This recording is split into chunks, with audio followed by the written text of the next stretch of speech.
Hello dear students. तो जिंदगी के सफर में आगे बढ़ते बढ़ते हम लोग अब पहुंच चुके हैं हाइपर कॉन्जुगेशन के टॉपिक पर। और हाइपर कॉन्जुगेशन अगर आपको याद आ रहा हो तो ये वर्ड जब हम लोग इलेक्ट्रॉनिक डिस्प्लेसमेंट इफेक्ट्स डिस्कस कर रहे थे, जब उनका नाम ले रहे थे तो वहां पर ये आया था। तो this is the third type of electron displacement effect जो हम लोगों को पढ़ना है। अच्छा, इसके पहले हम लोग दो इफेक्ट्स पढ़ चुके हैं। पहला हमने पढ़ा था इंडक्टिव इफेक्ट, जिसमें सिर्फ सिग्मा इलेक्ट्रॉन्स इन्वॉल्व होते थे। दूसरा हमने पढ़ा रेजोनेंस, जिसमें सिर्फ पाई इलेक्ट्रॉन्स इन्वॉल्व होते थे। हाइपर कॉन्जुगेशन एक तीसरे टाइप का इलेक्ट्रॉन इफेक्ट है जिसमें कि सिग्मा और पाई इलेक्ट्रॉन्स दोनों इन्वॉल्व होते हैं। तो इसके बारे में कुछ पॉइंट्स हम लोग सबसे पहले नोट डाउन करते हैं कि hyperconjugation as a effect it involves sigma and pi electrons both. ठीक है, तो ये तीसरे टाइप का इफेक्ट है जिसमें सिग्मा और पाई इलेक्ट्रॉन्स दोनों इन्वॉल्व होते हैं। पहले फटाफट इसके बारे में कुछ पॉइंट्स नोट करते हैं। ये ठीक है। अच्छा, नेक्स्ट इसको हम लोग सिग्मा पाई रेजोनेंस भी कहते हैं।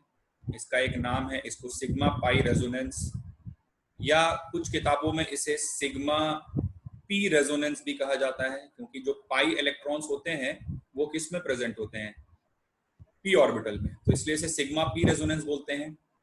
इसका नाम नो बॉन्ड रेजोनेंस भी होता है। हाइपर कॉन्जुगेशन को हम लोग नो बॉन्ड रेजोनेंस भी कहते हैं। और हाइपर कॉन्जुगेशन इफेक्ट को हम लोग बेकर नाथन इफेक्ट भी कहते हैं। तो ये सब नामों का क्या मतलब है और डिटेल में हम लोग इसे समझेंगे। पहले कुछ बातें इसके बारे में नोट करते हैं। बेकर नाथन इफेक्ट, ठीक है। अच्छा, शॉर्ट फॉर्म में इसको रिप्रेजेंट किया जाता है एच इफेक्ट से। ये इसका शॉर्ट फॉर्म नाम है। जैसे इंडक्टिव इफेक्ट का आई होता है, रेजोनेंस का आर होता है, हाइपर कॉन्जुगेशन का एच इफेक्ट नाम होता है। ठीक है। Now the H effect can be of two types like any other effect. H effect भी दो टाइप्स का हो सकता है। Either it can be a plus H effect और it can be a minus H effect. ठीक है, तो दो टाइप से ये क्लासिफाई होता है। प्लस एच का मतलब क्या हो जाएगा? प्लस एच का मतलब होगा इलेक्ट्रॉन रिलीजिंग ग्रुप या इलेक्ट्रॉन रिलीजिंग इफेक्ट। ठीक है, और माइनस एच का मतलब क्या होगा? माइनस एच का मतलब हो जाएगा इलेक्ट्रॉन विड्रॉइंग। ये तो कुछ बेसिक इंफॉर्मेशन हो गई। बड़े लिमिटेड ग्रुप्स ही होते हैं जो हाइपर कॉन्जुगेशन शो कर सकते हैं। वो ग्रुप्स कौन से होते हैं? प्लस एच शो करने वाला ग्रुप सिर्फ एक होता है, CH3। और CH3 से ही मिलते जुलते ग्रुप्स हैं जहां पे H की जगह कोई और आइसोटोप आ जाए, जैसे कि CD3 या फिर CT3। ठीक है, मतलब बेसिकली CH3 मेरे कहने का मतलब है एल्काइल ग्रुप्स जिनके अंदर एक सर्टेन कंडीशन हो। Not all alkyl groups but certain alkyl groups. जरूरी नहीं कि वो एल्काइल ग्रुप CH3 हो, but CH3 is the most common example of groups which can show plus H। ठीक है, अभी जब हम कंडीशंस डिस्कस करेंगे तो वहां से आपको ये बात और क्लियर हो जाएगी। ठीक है, तो ये इलेक्ट्रॉन रिलीजिंग नेचर इनका है, right. Plus H effect, electron को रिलीज करने का। किस प्रकार से ये हमको देखना है। और माइनस एच इफेक्ट शो करने वाला एक ही ग्रुप होता है, दैट इज CCl3 टाइप के ग्रुप्स।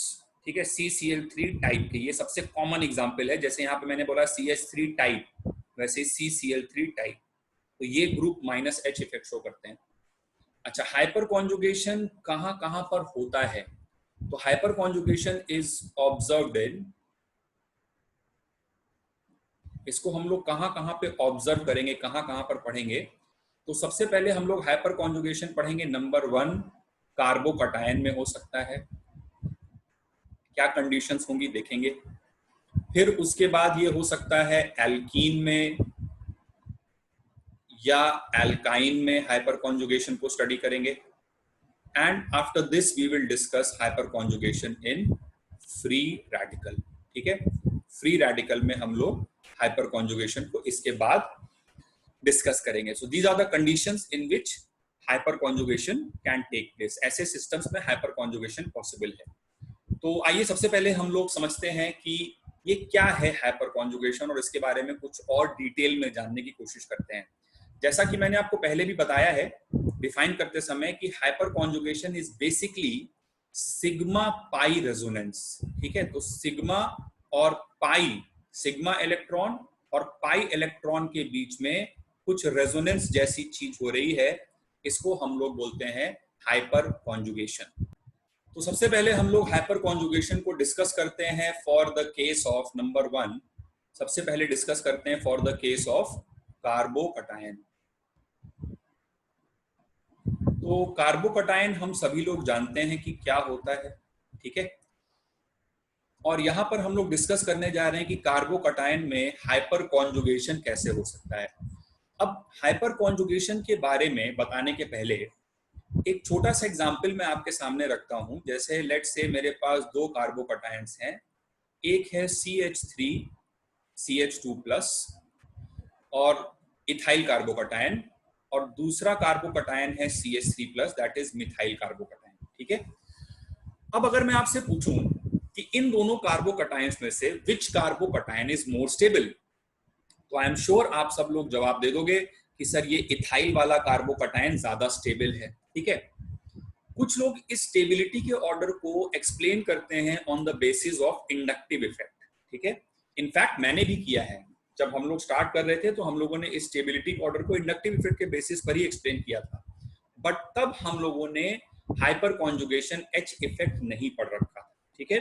जो बेटर एक्सप्लेनेशन है इसकी स्टेबिलिटी का, ठीक है, जो बेटर एक्सप्लेनेशन स्टेबिलिटी का है, that is in terms of hyperconjugation. Hyperconjugation is a more dominating effect than inductive effect. Hyperconjugation inductive effect पे डोमिनेट करता है। क्यों, किस वजह से, ये सारी बातें थोड़ी देर में होने वाली हैं, बट ये कार्बोकटायन इससे ज्यादा स्टेबल है। ये जवाब हाइपर कॉन्जुगेशन के बेसिस पर अब से हम लोग देंगे। अभी तक हम लोग इंडक्टिव इफेक्ट के बेसिस पर सोच रहे थे, ठीक है। तो आइए समझते हैं कि हाइपर कॉन्जुगेशन क्या होता है। देखिए बेसिकली ये जो इथाइल कार्बोकटायन है, जिस कार्बन पर प्लस चार्ज है, ठीक है, जिस कार्बन पर प्लस चार्ज है कार्बोकटायन में, उसके बगल वाला एडजेसेंट जो कार्बन है, और अगर वो कार्बन sp3 हाइब्रिडाइज्ड है, तो ऐसे कार्बन को आज से हम लोग नाम देंगे अल्फा कार्बन। तो ये वाला कार्बन हमारे पास अल्फा कार्बन हो गया, और इस अल्फा कार्बन से लगे हुए जो भी हाइड्रोजन हैं उनको हम लोग नाम देंगे अल्फा हाइड्रोजन, ठीक है। तो फिर से एक बार सुनिए, जिस कार्बन पर कार्बोकटायन में जिस कार्बन पर प्लस चार्ज है, उस कार्बन से नेबरिंग जितने भी sp3 कार्बन्स हैं, सैचुरेटेड कार्बन एटम्स हैं, उन कार्बन एटम्स को अल्फा बोला जाता है, और अल्फा कार्बन से लगे हुए सभी हाइड्रोजन एटम्स को अल्फा हाइड्रोजन बोला जाता है। तो इस कार्बोकटायन में हमारे पास 3 अल्फा हाइड्रोजन है, और इस कार्बोकटायन में हमारे पास 0 अल्फा हाइड्रोजन है, एक भी अल्फा H नहीं है। क्यों, क्योंकि इसमें अल्फा कार्बन ही नहीं है भाई, ठीक है। इसमें तो कार्बन जो है वो सीधे सीधे 3 हाइड्रोजन से जुड़ा हुआ है। इस प्रकार का इसका स्ट्रक्चर है मिथाइल कार्बोकटायन का, ठीक है। यहाँ पे पॉजिटिव चार्ज है, तो इसमें कोई अल्फा H नहीं है। अब ये जो अल्फा H होते हैं, ये इस कार्बोकटायन को स्टेबलाइज करने का काम करते हैं। कैसे, आइए हम लोग समझते हैं इसे, ठीक है। तो एक बार मैं क्या करता हूं कि इस इथाइल कार्बोकटायन का ऑर्बिटल पिक्चर थोड़ा सा बनाने की कोशिश करता हूं।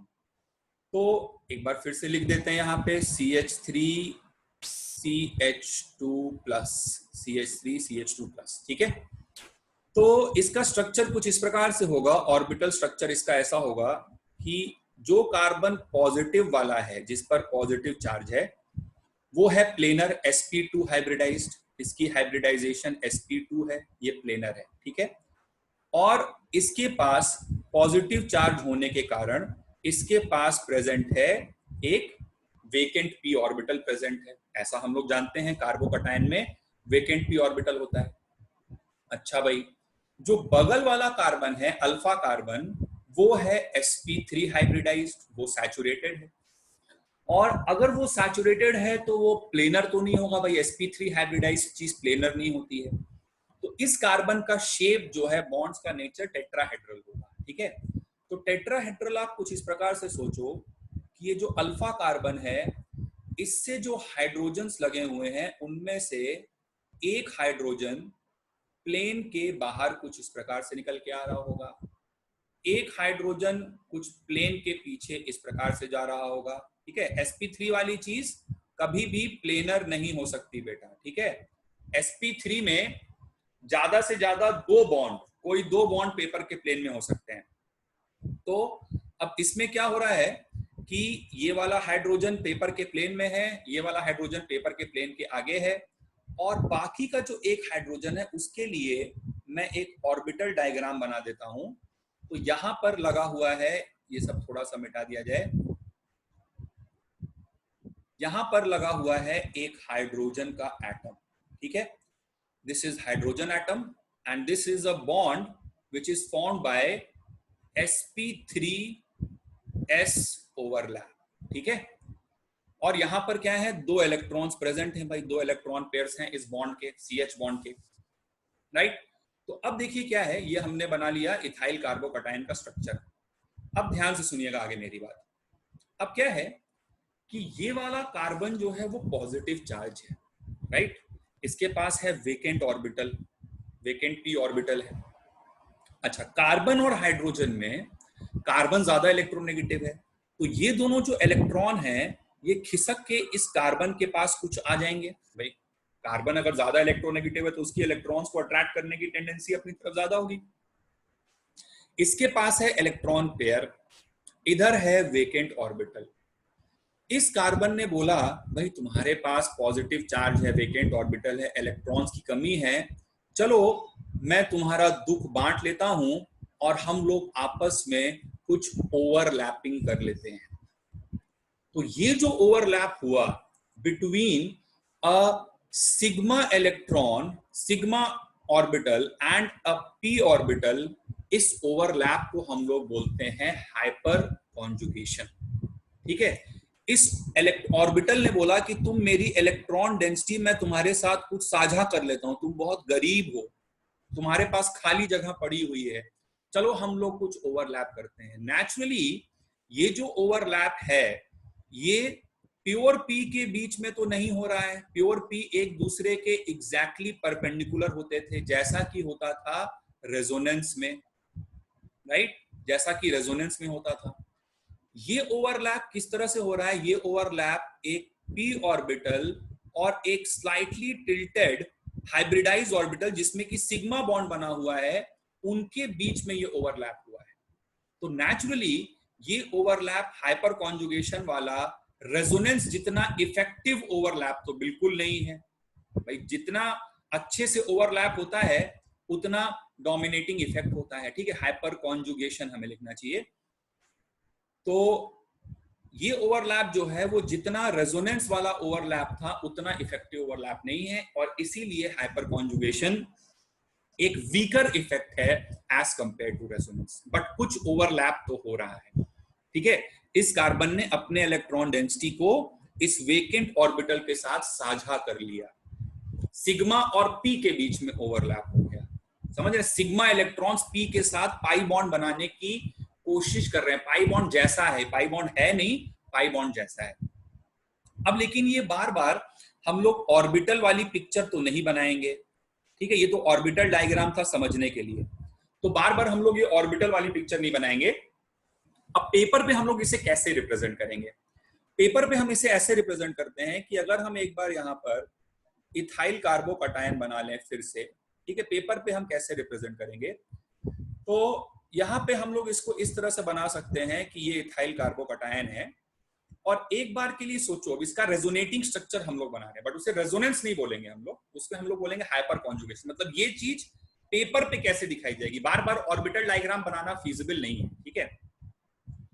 तो इसको हम लोग ऐसे सोचेंगे कि कार्बन और हाइड्रोजन में आप ये बात समझने की कोशिश करिए कि कार्बन इज मोर इलेक्ट्रोनेगेटिव, तो ये हाइड्रोजन अपने दोनों इलेक्ट्रॉन्स इस कार्बन के पास पहुंचा दे, इस बॉन्ड के दोनों इलेक्ट्रॉन्स कार्बन के पास पहुंच गए और ये हाइड्रोजन यहां से अलग हो गया। तो बीच में, ये मैं जस्ट समझाने के लिए बता रहा हूं, आपको ऐसा बनाना नहीं है।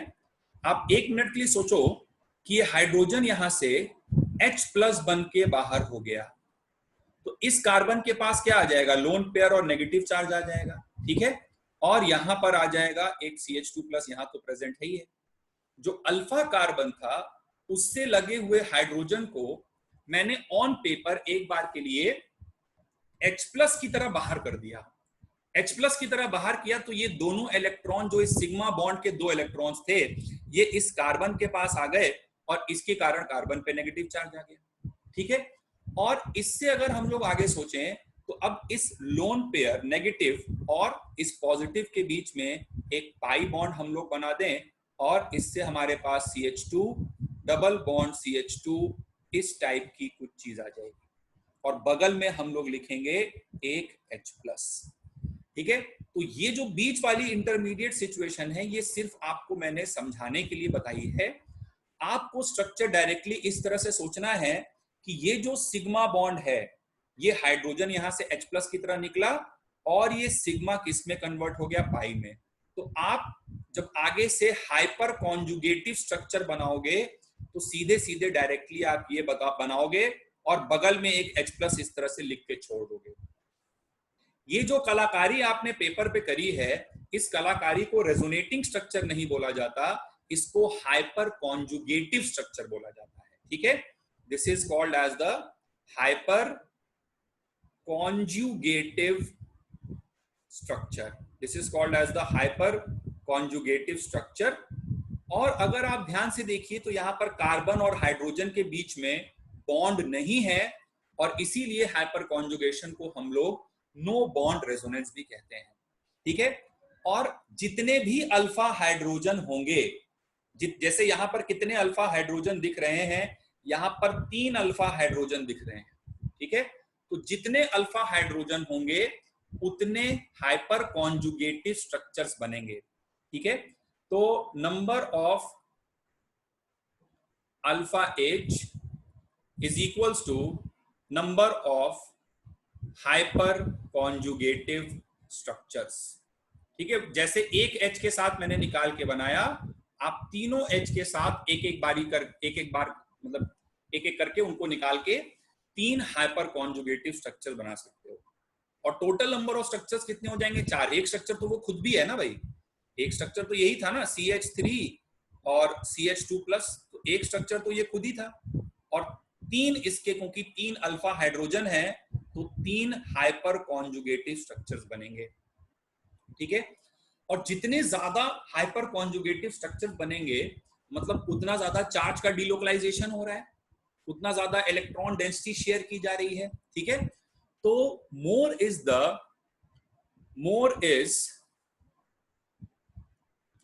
The number of alpha hydrogen, इसको नोट करो अपनी कॉपी में, more is the number of alpha hydrogen, greater is the stability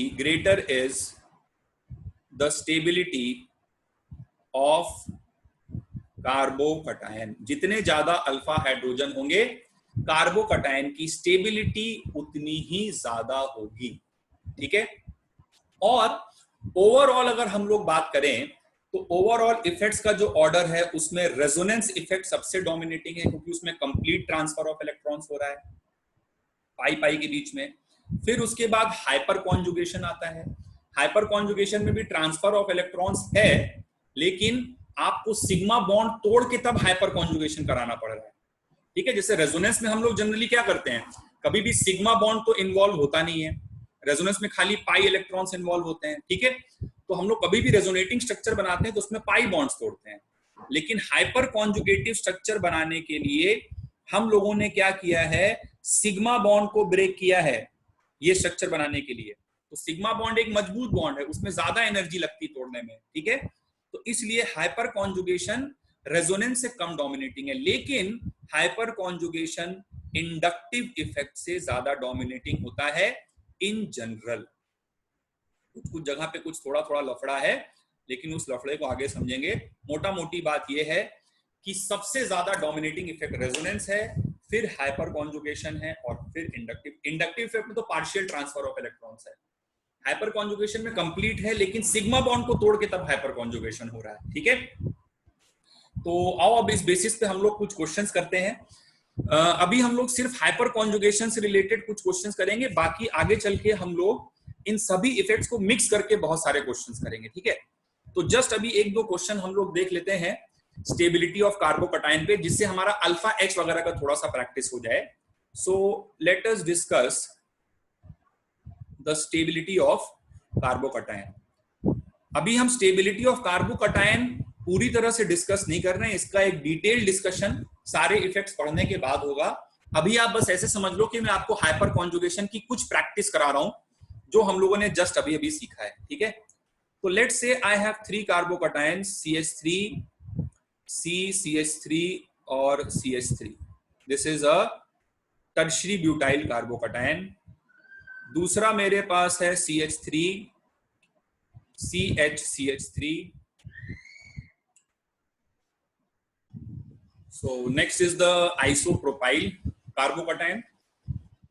अगला कार्बोकटायन हमें दिया हुआ है CH3, CH2+, which is the ethyl carbocation. और एक फोर्थ कार्बोकटायन हमें दिया हुआ है CH3+, which is the methyl carbocation. ठीक है, और हमको इन सभी कार्बोकटायंस की स्टेबिलिटी बतानी है. तो अब स्टेबिलिटी के लिए हम लोग हाइपर कॉन्जुगेशन से देखें, रेजोनेंस तो कहीं हो नहीं रहा है. तो हाइपर कॉन्जुगेशन से हम लोग अगर देखेंगे तो इस कार्बोकटायन में देखिए टर्शरी ब्यूटाइल में टोटल हमें 9 अल्फा हाइड्रोजन दिख रहे हैं. तो सबसे ज्यादा अल्फा हाइड्रोजन यहाँ है. इसमें आप देखिए 6 अल्फा हाइड्रोजन है भाई, 3 ये वाले और 3 ये वाले. इसमें ये 3 और ये 3, टोटल 9 अल्फा हाइड्रोजन. इस वाले कार्बोकटायन में देखिए तो इसमें 1 अल्फा कार्बन है और उससे लगे हुए 3 अल्फा हाइड्रोजन है और इसमें 0 अल्फा हाइड्रोजन है. ठीक है, तो सबसे ज्यादा हाइपर कॉन्जुगेटिव स्ट्रक्चर्स इसमें बन रहे होंगे. तो मैक्सिमम स्टेबिलिटी इसकी होगी, फिर उसके बाद इसकी, और फिर उसके बाद इथाइल की, और फिर मिथाइल की. ठीक है, हम इंडक्टिव इफेक्ट से सोचते तो भी यही आंसर आ जाता इस केस में, बट हमको जब हाइपर कॉन्जुगेशन पॉसिबल है तो हाइपर कॉन्जुगेशन से सोचना है, because hyper conjugation is a more dominating effect. अपनी इस बात को इलस्ट्रेट करने के लिए कि क्यों अगर खाली इंडक्टिव इफेक्ट से सोचा जाए तो आंसर गलत हो जाएगा, एक इलस्ट्रेशन में आपको और कराता हूं. Example number 2. एग्जाम्पल नंबर 2 में हमको एक कार्बोकटायन दिया हुआ है जिससे लगे हुए हैं 3 इथाइल ग्रुप्स. ठीक है, और यहां पर है प्लस चार्ज, और दूसरा कार्बोकटायन हमें ये दिया हुआ है. ठीक है, these are the 2 carbocations which are given to us and we have to compare their stability. अब सपोज करो कि जो बच्चा सिर्फ और सिर्फ इंडक्टिव इफेक्ट के बेसिस पर सोचेगा तो वो तो बोलेगा सर यहाँ पे कार्बोकटायन से 3 इथाइल ग्रुप लगा है, इथाइल ज्यादा बड़ा है. ठीक है, और इथाइल ज्यादा बड़ा तो उसका प्लस आई ज्यादा लग रहा होगा. यहाँ पे मिथाइल है, मिथाइल का प्लस आई कम है. लेकिन बच्चों यहाँ पर हाइपर कॉन्जुगेशन तुम्हें सोचना है. ठीक है, हाइपर कॉन्जुगेशन ज्यादा डोमिनेटिंग इफेक्ट है. ठीक है, अभी हम आगे चल के ऐसे बहुत सारे एग्जांपल्स करेंगे जहां सारे इफेक्ट्स मिक्स्ड होंगे. ये जस्ट हाइपर कॉन्जुगेशन की कुछ थोड़ी सी प्रैक्टिस हो रही है ताकि तुम अल्फा एच वगैरह समझ जाओ. तो यहाँ पे अगर आप देखो तो यहाँ पे प्लस चार्ज है, तो ये वाला कार्बन अल्फा है, ये वाला कार्बन अल्फा है और ये वाला कार्बन अल्फा है. इन तीनों कार्बन पे 2-2 हाइड्रोजन है.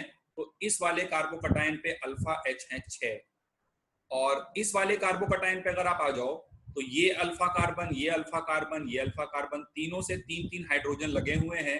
तो इस कार्बोकटायन के पास अल्फा एच है 9. तो यहां ज्यादा अल्फा एच है तो ज्यादा हाइपर कॉन्जुगेशन हो रहा होगा, ज्यादा डिलोकलाइजेशन हो रहा होगा. तो इस कार्बोकटायन की स्टेबिलिटी ज्यादा होगी because hyper conjugation is a more dominating effect. Next suppose करो एक इलस्ट्रेशन हम लोग अगर और लें, एग्जाम्पल नंबर 3 बोलते हैं इसे. ठीक है, तो एग्जाम्पल नंबर 3 में जैसे हम लोग जब इंडक्टिव इफेक्ट से कंपेयर करते थे तो हम लोग सिर्फ 3 डिग्री, 2 डिग्री, 1 डिग्री देखा करते थे. ठीक है, बट हमको अब अल्फा एच गिन के तब कार्बोकटायन की स्टेबिलिटी डिसाइड करनी है. ठीक है, तो लेट्स से 2 कार्बोकटायंस हम लोगों को दिए हुए हैं. Right, we have been given 2 carbocations. एक कार्बोकटायन हमको दिया हुआ है ये वाला और दूसरा कार्बोकटायन हमको दिया है ये वाला. ठीक है, एंड हमको इन दोनों की स्टेबिलिटीज कंपेयर करनी है. ठीक है, तो रेजोनेंस तो हो नहीं रहा है किसी भी मॉलिक्यूल कार्बोकटायन में, तो यहाँ पे सिग्मा पाई रेजोनेंस हो रहा है, दैट इज हाइपर कॉन्जुगेशन. तो आओ चलो देखते हैं. This is the positive charge, तो this is alpha carbon, this is alpha carbon and this is alpha carbon. ठीक है, यहाँ पर 3 हाइड्रोजन है, यहाँ पर 3 हाइड्रोजन है और यहाँ पर एक हाइड्रोजन है, तो 3 3 6 और 1 7, यानी कि इसके पास अल्फा हाइड्रोजन की संख्या 7 है। और इस कार्बोकटाइन पे अगर हम लोग आ जाएं तो यहाँ पर प्लस चार्ज है इस वाले कार्बन पर, so this is alpha carbon, this is alpha carbon and this is alpha carbon. ठीक है, यहाँ पर 2 हाइड्रोजन है, यहाँ पर 2 हाइड्रोजन है और यहाँ पर 1 हाइड्रोजन है, तो 2 2 4 और 1 5, यानी कि अल्फा हाइड्रोजन हो गए 5, राइट। तो यहाँ पर ज्यादा अल्फा हाइड्रोजन है। डिग्री से सोचोगे तो 3 डिग्री तो ये भी है और 3 डिग्री ये भी है, राइट। अब यहाँ पे स्टेबिलिटी कैसे बताओगे? जितने ज्यादा अल्फा एच उतना ज्यादा हाइपर कॉन्जुगेशन, उतना ज्यादा स्टेबिलिटी। जब हाइपर कॉन्जुगेशन से बात नहीं चल रही होगी, एक इलस्ट्रेशन और ले लेते हैं यहाँ पर। जैसे एक कार्बोकटाइन मैंने लिया CH3 CH2 और CH2 प्लस प्रोपाइल, ठीक है, और दूसरा कार्बोकटाइन मैंने लिया CH3 CH2 CH2 CH2 plus butyl. ये 2 कार्बोकटाइन मैंने लिए। मैं आपसे पूछूं कि बेटा इन दोनों में ज्यादा स्टेबल कार्बोकटाइन कौन सा है? तो अब आप देखो कि इसमें अल्फा एच का वैल्यू है 2, राइट। इस कार्बोकटाइन में अल्फा एच जो है वो कितने हैं? 2 है, ठीक है। This is the alpha carbon, 2 H लगे हुए हैं। और इस कार्बोकटाइन में भी अल्फा एच कितने हैं? इधर भी 2 हैं। तो भाई हाइपर कॉन्जुगेशन तो सेम ही हो रहा है। तो अब जवाब कैसे आए? अब चलते हैं लीस्ट डोमिनेटिंग इफेक्ट के पास। यहाँ पर कार्बोकटाइन से 3 कार्बन वाला ग्रुप लगा हुआ है, यहाँ पर कार्बोकटाइन से 2 कार्बन वाला ग्रुप लगा हुआ है। तो इस एल्काइल ग्रुप का साइज बड़ा है, तो इसका प्लस आई ज्यादा होगा, तो इस कार्बोकटाइन की स्टेबिलिटी ज्यादा है, ठीक है। तो इस तरह से आपको सोचना होता है, और डिटेल प्रैक्टिस होगी जब हम लोग डिटेल में डिस्कस करेंगे सभी फैक्टर्स को मिला के स्टेबिलिटी ऑफ कार्बोकटाइन। ये जस्ट छोटा सा एग्जांपल था ताकि हाइपर कॉन्जुगेशन की कुछ फील आ जाए, ठीक है। नेक्स्ट हम लोग डिस्कस करते हैं the hyper conjugation in alkenes, ठीक है। तो एल्कीन्स का मुद्दा उठाते हैं कि एल्कीन्स में हाइपर कॉन्जुगेशन कैसे होता है, ठीक है। एल्कीन्स में भी होता है और एल्काइंस में भी सिमिलर टाइप से होता है। तो एल्कीन्स और एल्काइंस को हम लोग साथ साथ ही पढ़ेंगे। तो एक सिंपल सी एग्जांपल से स्टार्ट करते हैं। लेट्स से हमने एक मॉलिक्यूल लिया CH3 CH double bond CH2, propene का हमने मॉलिक्यूल ले लिया, राइट। अब ऑर्बिटल पिक्चर अगर देखी जाए तो सिंपल वैसी बन जाएगी जैसे पिछली बार थी। एक बार मैं बना देता हूं बनाने के लिए। तो ये कार्बन, हाइड्रोजन, हाइड्रोजन ये सब लगा हुआ है ना। ये आउट ऑफ द प्लेन है, ये बिहाइंड द प्लेन है। और ये वाला कार्बन जो है बेसिकली क्या हो गया? अल्फा कार्बन, ठीक है। इस पाई बॉन्ड से, जैसे वहां पे हमने किसके रिस्पेक्ट में देखा था? प्लस चार्ज के रिस्पेक्ट में। इस बार हमें किसके रिस्पेक्ट में देखना है? पाई बॉन्ड के रिस्पेक्ट में, ठीक है। तो इस पाई बॉन्ड से लगा हुआ जो sp3 कार्बन है वो है अल्फा कार्बन, और उससे लगे हुए जो हाइड्रोजन्स हैं वो है अल्फा हाइड्रोजन। तो इस प्रोपीन में जो अल्फा हाइड्रोजन है उनकी संख्या 3 के बराबर है। प्रोपीन में अल्फा हाइड्रोजन 3 है, ठीक है। तो एक H यहां पर आ गया जिसका मैं ऑर्बिटल डायग्राम बना देता हूं। दिस इज हाइड्रोजन एटम, और इधर 2 इलेक्ट्रॉन्स होंगे जो कि कार्बन के पास होंगे, ठीक है, क्योंकि कार्बन मोर इलेक्ट्रोनेगेटिव है तो अपने पास खींच लेगा उसे। और यहाँ पर है CH और CH2, और इनके बीच में जो पाई बॉन्ड है वो एक p ऑर्बिटल्स के साइडवेज ओवरलैप से बना है, ठीक है। तो अब इन पाई बॉन्ड्स, या फिर ऐसे बोला जाए कि इन p ऑर्बिटल्स और इन सिग्मा इलेक्ट्रॉन्स के बीच में जो ओवरलैपिंग होगी उसी को हम लोग हाइपर कॉन्जुगेशन बोलेंगे। भाई इसके 2 इलेक्ट्रॉन्स यहाँ के हो गए, मतलब ये तो pp ओवरलैप है, बट ये वाला जो ओवरलैप होगा, जो डीलोकलाइजेशन होगा, that will be a sigma p overlap, जो कि रेजोनेंस जितना इफेक्टिव नहीं होगा, ठीक है। ये 2 इलेक्ट्रॉन्स इन 2 इलेक्ट्रॉन्स के साथ, जो पाई बॉन्ड वाले इलेक्ट्रॉन्स हैं उनके साथ ये डीलोकलाइज्ड रहेंगे, ठीक है। तो अगेन इसको पेपर पे कैसे रिप्रेजेंट करेंगे? पेपर पे इसको इस तरह से रिप्रेजेंट करेंगे कि प्रोपीन का हम लोग एक बार स्ट्रक्चर बना लें, ठीक है। तो ये प्रोपीन का स्ट्रक्चर हो गया, 3 अल्फा हाइड्रोजन है और इससे लगा हुआ है CH डबल बॉन्ड CH2, ठीक है। और हम लोग इसमें हाइपर कॉन्जुगेटिव स्ट्रक्चर कैसे बनाएंगे, ठीक है। अब जैसे मैंने समझाने के लिए बताया था, फिर से वैसे एक बार देख लो कि ये 2 सिग्मा इलेक्ट्रॉन्स, जो सिग्मा बॉन्ड वाले 2 इलेक्ट्रॉन्स हैं, कार्बन के पास रहेंगे, कार्बन ज्यादा इलेक्ट्रोनेगेटिव है। तो ये हाइड्रोजन बेसिकली यहाँ पे H+ बन के बाहर आ जाएगा, ठीक है। एंड दिस, अच्छा ये जब H+ बन के बाहर आएगा तो इस कार्बन पे नेगेटिव चार्ज आएगा और फिर उस नेगेटिव की तुम रेजोनेंस करवा देना। तो तुमको डायरेक्टली ये स्ट्रक्चर बनाना है कि ये सिग्मा कन्वर्ट होगा पाई में और ये पाई कन्वर्ट होगा लोन पेयर में। तुम इस तरह से सपोज करो कि इस हाइड्रोजन को यहाँ से H+ बन के बाहर निकाल दो, तो इस कार्बन पे लोन पेयर आ जाएगा, नेगेटिव चार्ज आएगा, ठीक है। फिर उस लोन पेयर की रेजोनेंस करवा दो आप, ठीक है। तो उससे क्या स्ट्रक्चर बनने वाला है, जो हाइपर कॉन्जुगेटिव स्ट्रक्चर बनेगा, that hyper conjugative structure will be CH2 double bond CH single bond CH2 minus, ठीक है। ये हाइपर कॉन्जुगेटिव स्ट्रक्चर बनेगा और इस H+ को बगल में तुम ऐसे लिखकर छोड़ दोगे। कार्बन हाइड्रोजन के बीच में बॉन्ड नहीं है, इसीलिए इसे नो बॉन्ड रेजोनेंस भी कहते हैं। और इस तरह के कितने स्ट्रक्चर्स बनेंगे, इस तरह के जितने अल्फा हाइड्रोजन होंगे उतने हाइपर कॉन्जुगेटिव स्ट्रक्चर्स बनेंगे। तो 3 हाइपर कॉन्जुगेटिव स्ट्रक्चर्स और ये एक स्ट्रक्चर जो खुद है वो तो है ये, ठीक है। तो आओ हम लोग कुछ क्वेश्चंस करते हैं based upon the calculation of alpha hydrogen. ऐसे ही 1-2 क्वेश्चंस आपको इलस्ट्रेशंस करवा रहा हूं जिसमें आपको अल्फा हाइड्रोजन गिन के बताना है। आप समझ तो गए ही हो कि अल्फा हाइड्रोजन कौन सा हाइड्रोजन को बोला जा रहा है, ठीक है। So you have to do कि count number of alpha hydrogen, ये काम आपको करना है, ठीक है। Count number of alpha hydrogen. तो आओ स्टार्ट करते हैं। कुछ एग्जांपल्स मैं आपको देने जा रहा हूं। एग्जांपल नंबर 1, तो एग्जांपल नंबर 1 है कि हमारे पास एक एल्कीन है, ये एल्कीन है, इसमें आपको अल्फा हाइड्रोजन बताना है। चलिए, तो these are some illustrations in which we have to count the number of alpha hydrogen in the given alkenes, ठीक है। तो देखो ये C डबल बॉन्ड C है, ठीक है, ये C डबल बॉन्ड C हो गया और इससे जुड़े हुए जो sp3 कार्बन्स हैं, तो एक sp3 कार्बन ये है, एक sp3 कार्बन ये है, एक sp3 कार्बन ये है और एक sp3 कार्बन ये है। 4 sp3 कार्बन है, सबके पास 3-3 हाइड्रोजन है, तो इसमें अल्फा H की संख्या हो गई 12 के बराबर, ठीक है। कुछ और एग्जांपल्स करते हैं। एग्जांपल नंबर 2 में आते हैं। देखिए यहाँ पर ये एल्कीन है, ये पाई बॉन्ड है, इससे जस्ट जुड़ा हुआ sp3 कार्बन एक ये रहा, एक sp3 कार्बन ये है, जस्ट जुड़ा हुआ एक sp3 ये है और एक sp3 ये है। तो टोटल 4 sp3 कार्बन है, सभी अल्फा कार्बन है और उन सब अल्फा कार्बन से जुड़े हुए 2-2 हाइड्रोजन होंगे। हर कार्बन के पास, गौर से देखिए, 2 हाइड्रोजन है। तो इसलिए हम लोग बोलेंगे कि इस मॉलिक्यूल में कितने अल्फा हाइड्रोजन हैं, तो अल्फा हाइड्रोजन की संख्या है 8 और जितने अल्फा हाइड्रोजन होते हैं उतने ही हाइपर कॉन्जुगेटिव स्ट्रक्चर्स भी बनते हैं, ठीक है।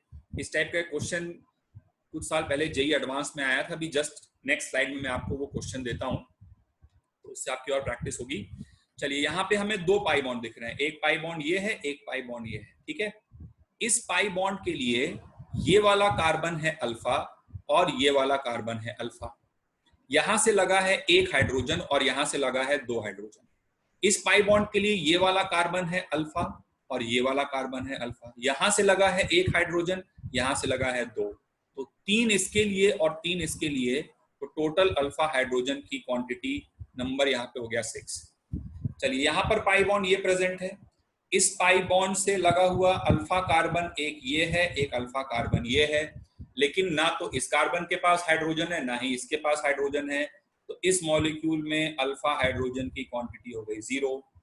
बेंजीन भी एक पाई बॉन्डेड जैसा ही सिस्टम है, तो इस पाई बॉन्ड के लिए देखिए तो ये वाला कार्बन अल्फा और इस पाई बॉन्ड के रिस्पेक्ट में देखें तो ये वाला कार्बन अल्फा। इससे लगे हैं 3 हाइड्रोजन, इससे लगे हैं 2 हाइड्रोजन, तो इस मॉलिक्यूल में अल्फा हाइड्रोजन की क्वांटिटी हो गई 5, राइट।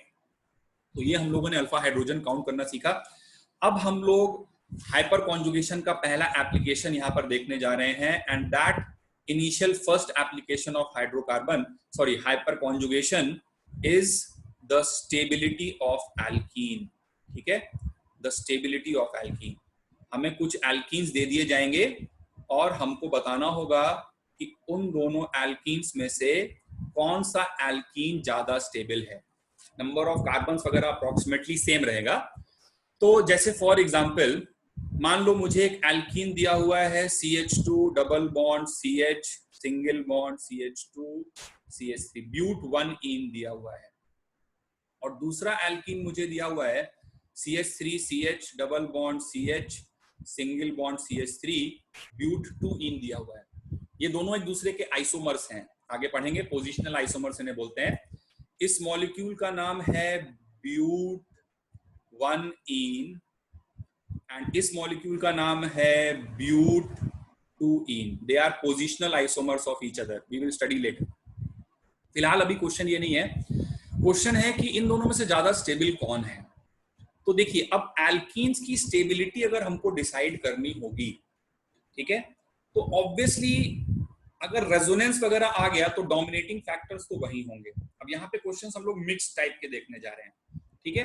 तो ये जनरल बात आपको आगे से पूरी ऑर्गेनिक केमिस्ट्री के लिए ध्यान रखनी है कि एरोमेटिसिटी सबसे ज्यादा डोमिनेटिंग फैक्टर है, उसके बाद आता है रेजोनेंस, उसके बाद आता है हाइपर कॉन्जुगेशन, और उसके बाद लास्ट में आता है इंडक्टिविटी, ठीक है। सबसे डोमिनेटिंग फैक्टर एरोमेटिसिटी, फिर रेजोनेंस, फिर हाइपर कॉन्जुगेशन, फिर इंडक्टिव फैक्टर। ये एक बेसिक बात आपको ध्यान रखनी है, ठीक है। तो अब इन दोनों एल्कीन्स में अगर हम लोग देखें तो भाई एरोमेटिक वगैरह तो कोई है नहीं यहाँ पे, रेजोनेंस भी हो नहीं रहा है, तो अब बचा क्या, हाइपर कॉन्जुगेशन। इस वाले एल्कीन में आप देखिए तो यहाँ पर 2 अल्फा हाइड्रोजन है, सो अल्फा H की संख्या है 2, ठीक है। और इस वाले एल्कीन में अगर आप देखिए तो इसमें 3 यहां पर और 3 यहां पर, तो इस एल्कीन में कुल मिलाकर टोटल अल्फा H की संख्या है 6। जितने ज्यादा अल्फा H होंगे उतना ज्यादा हाइपर कॉन्जुगेशन होगा और उतना ज्यादा एल्कीन की स्टेबिलिटी आएगी। तो ये लॉजिक आपको ध्यान रखना है।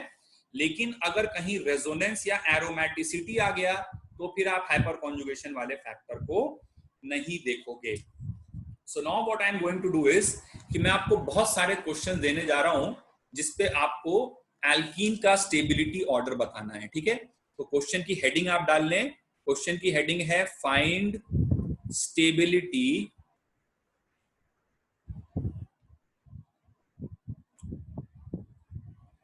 ऑर्डर।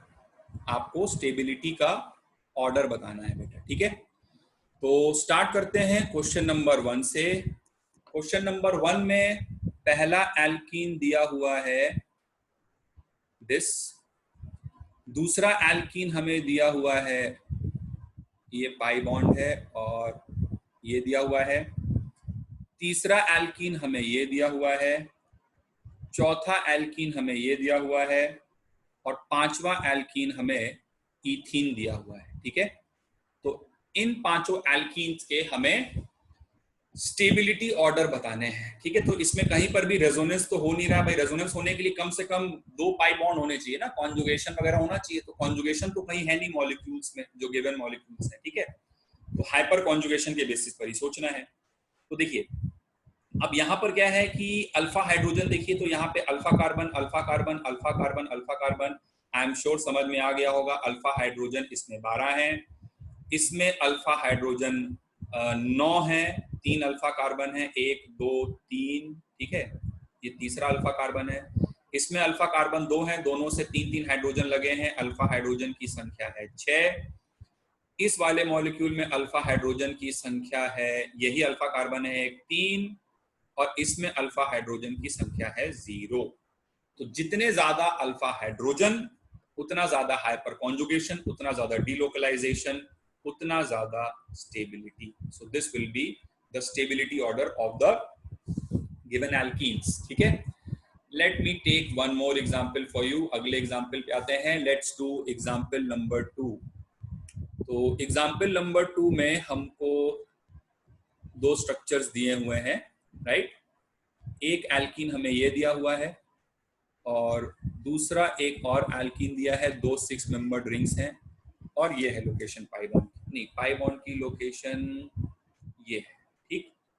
तो ये 2 एल्कीन्स हमें दिए हुए हैं and we have to compare the stability order. Again resonance नहीं हो रहा है कहीं पर भी, एरोमेटिक नहीं है, तो हमें सोचना किससे है, हमें सोचना है हाइपर कॉन्जुगेशन से।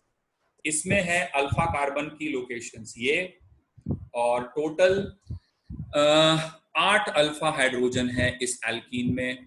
और इस एल्कीन में अगर देखा जाए तो ये रहा पाई बॉन्ड, और इस पाई बॉन्ड के रिस्पेक्ट में एक ये है और एक ये है। यहाँ पे एक हाइड्रोजन है, यहाँ पे 2 है, तो इसमें अल्फा एच की क्वांटिटी है 3। तो यहाँ ज्यादा अल्फा एच है, ज्यादा डीलोकलाइजेशन है, तो इसकी स्टेबिलिटी इससे ज्यादा होगी। ठीक है, एग्जाम्पल नंबर 3 की ओर बढ़ते हैं। जैसा एल्कीन्स में होता है वैसा ही सेम एल्काइंस में हो जाता है। एल्काइन का कोई एक पाई बॉन्ड हाइपर कॉन्जुगेशन में जा सकता है। तो जैसे लेट्स से मैं एक मॉलिक्यूल ले लूं CH3C triple bond C CH3 but 2 आइन, और दूसरा मॉलिक्यूल ले लूं CH3 CH2C triple bond CH ब्यूट 1 आइन। ये 2 मॉलिक्यूल्स मैंने लिए and we are suppose to compare their stability. तो देखिए ये मल्टीपल बॉन्ड पाई बॉन्ड की लोकेशन है, तो इसके पास हो गए 6 अल्फा हाइड्रोजन, ये बिल्कुल वैसा ही है जैसे अभी एल्कीन के लिए बताया था। और ये मल्टीपल बॉन्ड की लोकेशन है, इसके पास हो गए 2 अल्फा हाइड्रोजन। ठीक है, तो यहाँ 6 अल्फा हाइड्रोजन है। ठीक है, 6 अल्फा एच, यहाँ पर है 2 अल्फा एच, तो इसकी स्टेबिलिटी क्या होगी, ज्यादा होगी, रेजोनेंस वगैरह कुछ हो नहीं रहा है। ठीक है, चलो अगले इलस्ट्रेशन पे आते हैं। इलस्ट्रेशन नंबर कौन सा हो गया, illustration number 4, right. So let's move to illustration number 4। Example number 4 है कि हमें एक एल्कीन दिया हुआ है, बेंजीन दिया हुआ है। ठीक है, और दूसरा हमें स्ट्रक्चर दिया हुआ है, एक इस टाइप का स्ट्रक्चर दिया हुआ है, और इन दोनों की हमें स्टेबिलिटी कंपेयर करनी है। कैसे करोगे? अब यहाँ पे कुछ सोचने की जरूरत ही नहीं है भाई, साफ साफ नजर आ रहा है क्लियरली कि ये मॉलिक्यूल एक एरोमेटिक मॉलिक्यूल है और ये मॉलिक्यूल एक एंटी एरोमेटिक मॉलिक्यूल है। तो जब एरोमेटिसिटी वगैरह वाला फैक्टर आ जाए बेटा, तो हाइपर कॉन्जुगेशन का क्या करना, वहां पे हाइपर कॉन्जुगेशन कोई काम ही नहीं है। जब बड़े सरदार खड़े हैं मैदान में, तो वहां पे सैनिकों की लड़ाई नहीं होती, अभी महायोद्धाओं के बीच में लड़ाई चल रही है। महाभारत अगर तुमने देखा हो आजकल टीवी पे, तो है ना, तो ये योद्धाओं की लड़ाई है, aromatic, anti aromatic, non aromatic. उसमें हाइपर कॉन्जुगेशन का कोई रोल ही नहीं है, वो सब अपना साइड में बैकग्राउंड में लड़ रहा है। ठीक है, तो ऑब्वियसली इसकी स्टेबिलिटी ज्यादा होगी, कुछ सोचने जैसी बात ही नहीं है यहाँ पर। अगला इलस्ट्रेशन लेते हैं, एग्जाम्पल नंबर 5। एग्जाम्पल नंबर 5 है कि हमको एक एल्कीन दी हुई है ये, राइट, और ये पाई बॉन्ड की लोकेशन है, और दूसरी एल्कीन हमें दी हुई है ये। चलो बताओ अब इसमें कैसे कंपेयर करोगे, कौन सी एल्कीन ज्यादा स्टेबल है। इस एल्कीन को गौर से देखो, पाई सिग्मा पाई, समझ में आ रहा है बात का मतलब, पाई सिग्मा पाई। यहां पर पाई सिग्मा सिग्मा पाई। क्या मेरी बात समझ में आई, मैं क्या कहना चाह रहा हूं? This alkene is conjugated alkene, इसमें वाकई में रेजोनेंस हो रहा है। और ये वाली एल्कीन में बीच में 2 सिग्मा है, तो इसको आइसोलेटेड बोलते हैं, एक दूसरे से दूर दूर है, रेजोनेंस में इन्वॉल्व नहीं है। तो यहाँ पर ठीक है, पाई सिग्मा ये अल्फा हाइड्रोजन है, हाइपर कॉन्जुगेशन हो रहा होगा, लेकिन यहाँ तो भैया रेजोनेंस हो रहा है ना। तो रेजोनेंस जब हो रहा है तब हाइपर कॉन्जुगेशन की बात थोड़ी ना करनी है, तो ऑब्वियसली ये ज्यादा स्टेबल हो जाएगा इससे। ठीक है, चलो आगे बढ़ते हैं नेक्स्ट इलस्ट्रेशन की तरफ। अगला है एग्जाम्पल नंबर 6।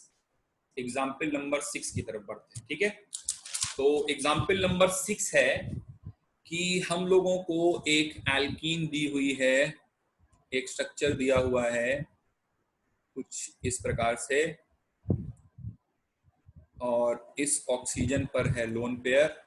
ठीक है, और दूसरा हमको एक और एल्कीन दिया हुआ है, यहाँ पर है पाई बॉन्ड और इसमें लगा है CH3। ठीक है, तुमको क्या बताना है, तुमको बताना है इन दोनों में किसकी स्टेबिलिटी ज्यादा। तो अब देखो यहाँ पर क्या हो रहा है, पाई सिग्मा, समझे, लोन पेयर। यहाँ क्या हो रहा है, पाई सिग्मा सिग्मा, खाली हाइपर कॉन्जुगेशन हो रहा है, इसमें रेजोनेंस हो रहा है।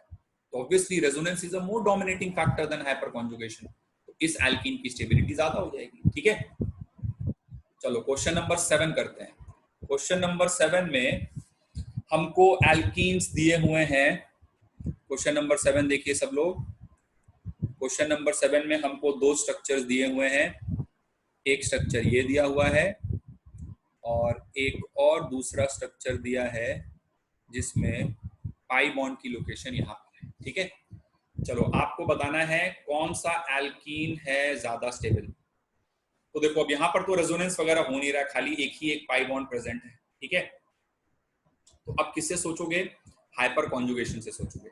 देखो ध्यान से, इसमें alpha carbon alpha carbon alpha carbon alpha carbon, 3 hydrogen यहाँ, 3 हाइड्रोजन यहाँ, 2 यहाँ और 2 यहाँ। कितने हो गए भाई? यहाँ हो गए 10 अल्फा H।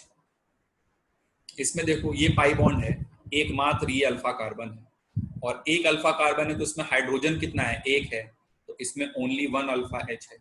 तो कहाँ पे ज्यादा हाइपर कॉन्जुगेशन होगा? इस वाले में। इस वाले में ज्यादा हाइपर कॉन्जुगेशन होगा तो इसकी स्टेबिलिटी ज्यादा हो जाएगी। समझ गए बात को? चलो एक लास्ट इलस्ट्रेशन और लेते हैं यहीं पर। अगला इलस्ट्रेशन है कि हम लोगों को एक एल्कीन दिया हुआ है इस प्रकार से।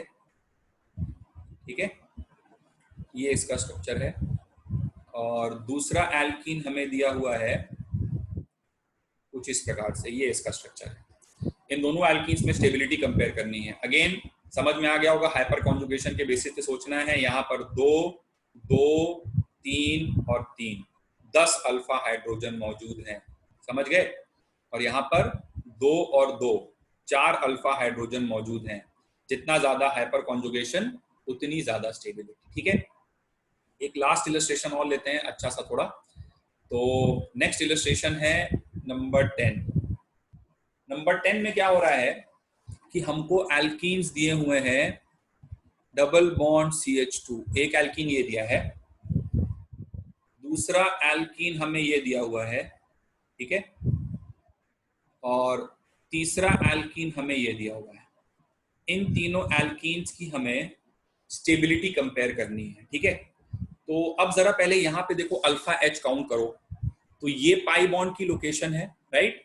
और पाई बॉन्ड के रिस्पेक्ट में अल्फा H यहाँ पर प्रेजेंट है। इस मॉलिक्यूल में 6 अल्फा H है, इस मॉलिक्यूल में 3 यहाँ पर और 3 यहाँ पर, इसमें भी 6 अल्फा H है, और इस मॉलिक्यूल में 3 यहाँ पर और 3 यहाँ पर, इसमें भी 6 अल्फा H है। इनफैक्ट ये दोनों मॉलिक्यूल जो है वो एक दूसरे के ज्योमेट्रिकल आइसोमर्स हैं, सिस ट्रांस हैं। इसके बारे में हम लोग और आगे चल के बात करेंगे, बट इनका कनेक्टिविटी सेम है। जैसे इसका स्ट्रक्चर बनाओ जो दूसरा वाला मॉलिक्यूल है, तो इसका स्ट्रक्चर कुछ ये है। ठीक है, C डबल बॉन्ड CH3 आगे GI में और पढ़ेंगे डिटेल में, बट थोड़ा मोड़ा तुमने इनऑर्गेनिक में सुन रखा होगा। तो इसका स्ट्रक्चर ये है, और जो तीसरा वाला स्ट्रक्चर मॉलिक्यूल बना हुआ है उसका स्ट्रक्चर ये है। ठीक है, तो जिसमें दोनों मिथाइल दूर दूर हैं, ठीक है, जो बल्कि ग्रुप्स हैं वो दूर दूर हैं, इस वाले फॉर्म को हम लोग बोलते हैं ट्रांस फॉर्म। ठीक है, दे आर फार अपार्ट, एक दूसरे से दूर दूर हैं। इसको बोलते हैं T फॉर ट्रांस। ठीक है, और इस वाले फॉर्म में जिसमें दोनों मिथाइल पास पास हैं, इस वाले फॉर्म को बोलते हैं सिस फॉर्म। ठीक है, C फॉर सिस। तो अब यहाँ पर क्या हो रहा होगा, ये मिथाइल मिथाइल के बीच में रिपल्शन हो रहा होगा ना, दोनों सेम साइड पर है बेटा, और इसमें ये दोनों दूर दूर है। तो इन दोनों में तो क्या होगा, ट्रांस की स्टेबिलिटी ज्यादा होती है। ठीक है, तो ये पॉइंट आगे जब स्टीरियो आइसोमेरिज्म पढ़ेंगे तो वहां पर भी उठेगा, but trans is more stable than cis. अच्छा, इन दोनों में कैसे स्टेबिलिटी कंपेयर करोगे? ठीक है, अब इसमें भी 6 अल्फा हाइड्रोजन है और इसमें भी 6 अल्फा हाइड्रोजन। ठीक है, तो इन दोनों में स्टेबिलिटी कंपेयर करने के लिए हम लोग क्या करते हैं, एक बार जरा नेक्स्ट स्लाइड पे चलते हैं और इनका स्ट्रक्चर बना लेते हैं एक बार। ठीक है, देखो सेम अल्फा हाइड्रोजन थे दोनों में। एक बार फिर से क्वेश्चन को देखो ध्यान से, इसमें भी 6 अल्फा हाइड्रोजन है और इसमें भी 6 अल्फा हाइड्रोजन है। ठीक है, और इसमें भी 6 अल्फा हाइड्रोजन है। तो इन दोनों में तो तुमने बोल दिया कि ट्रांस जो है वो सिस से ज्यादा है सर। ठीक है, रिपल्शंस के बेसिस पे।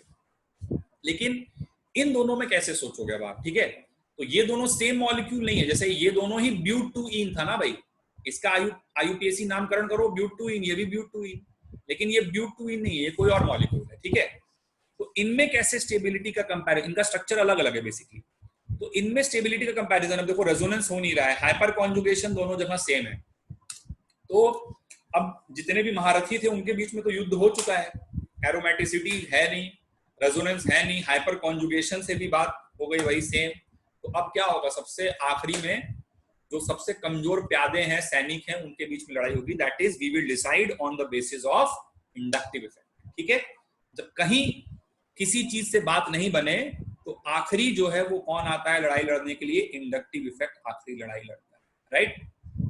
तो क्या करते हैं कि जरा एक बार इन दोनों ही एल्कीन्स का मैं थोड़ा सा और डिटेल्ड स्ट्रक्चर बना देता हूं।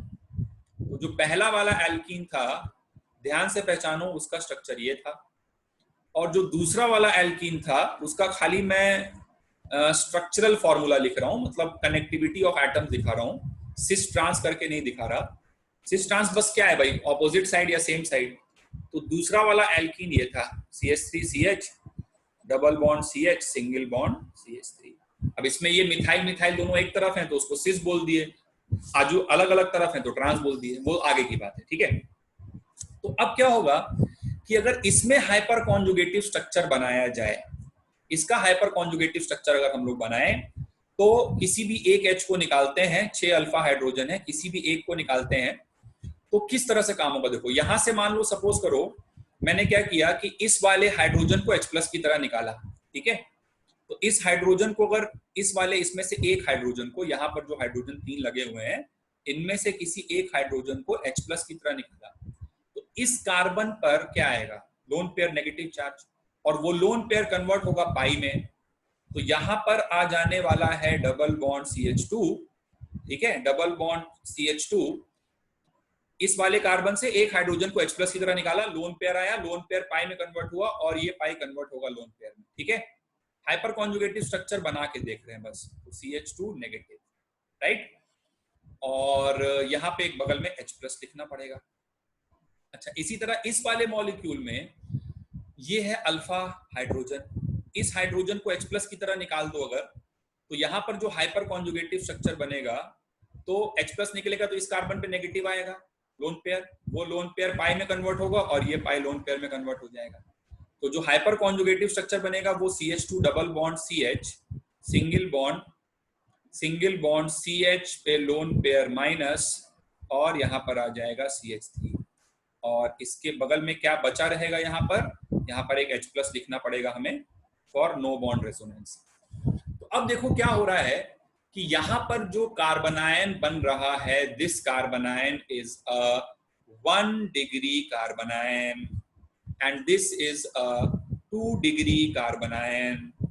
इस पर नेगेटिव चार्ज है, प्लस आई भी और ज्यादा लग रहा होगा, इस पर प्लस आई कम लग रहा होगा, तो इसकी स्टेबिलिटी ज्यादा होगी, इसीलिए इसकी स्टेबिलिटी ज्यादा होगी। हमने क्या किया, हमने हाइपर कॉन्जुगेटिव स्ट्रक्चर्स में इंडक्टिव इफेक्ट कंसिडर कर लिया।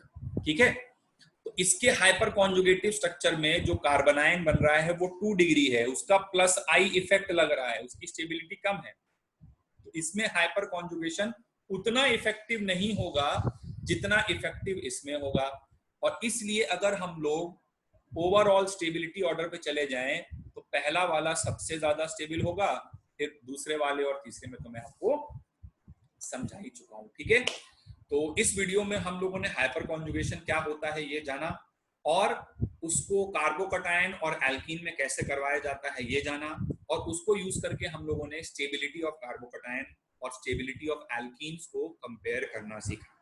नेक्स्ट वीडियो में हम लोग एल्कीन की स्टेबिलिटी वाले पॉइंट को और आगे ले जाएंगे और डिस्कस करेंगे द हीट ऑफ हाइड्रोजनेशन और हीट ऑफ कंबस्शन के कॉन्सेप्ट्स। ठीक है, till then keep watching the videos, पढ़ाई करते रहिए and have a nice day.